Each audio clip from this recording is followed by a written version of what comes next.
Mecklenburg County 911. What's your emergency? Something happened. Someone's hurt. Please send help. It was an incredibly strange and grisly crime scene. When we first entered the home, everything looked totally clean. Small kitchen with linoleum floors. It smelled like the place had a maid service at a hotel. But then there was the garage. Her body was so small, she couldn't have been more than 120 pounds. Someone had beaten her to a pulp. Identification of the victim told us she was 30-year-old Maria Cruz. The home belonged to Violetta Thompson and her fiancé Ronaldo Ray Flores. At the time, Flores' 18-year-old sister was also living with them. It was Miss Thompson who made the call to 911. There didn't seem to be a connection between Miss Thompson and the victim. In my experience with a crime scene this violent, the killer was motivated by something deeply personal. I'm April Jones. Violetta and I grew up together. Violetta and Ray had been together for over 4 years, engaged for a little over a year, and had recently relocated to Huntersville, North Carolina. The move was hard on their relationship. They had no friends or family. I think Violetta was lonely, and Ray was frustrated. But that was no reason for him to start having an affair, especially with his boss.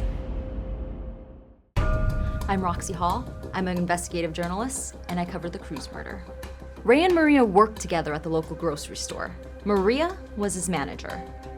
Violetta started getting suspicious that Ray was cheating on her, but she had no proof and no idea with who.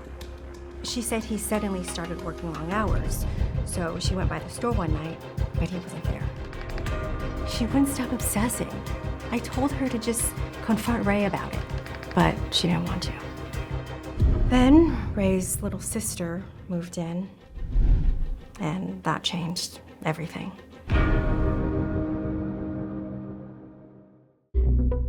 Ray's little sister, Jules Flores, was an 18-year-old who had recently dropped out of high school. She had moved in with Ray and Violetta temporarily to try and get back on her feet.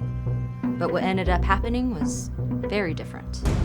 Violetta started calling me less and less once Jules moved in. It was like she suddenly found her new bestie. And I wanted her to meet new friends in her town, but best friends with a teenager? It's understandable that Violetta was desperate for friendship amidst everything. I knew you had a rough day, so I thought this might help. I'm fine, thanks. No, you're not. And I don't want you to feel bad, especially when I'm here. But Jules Flores was not the kind of friend Violetta needed.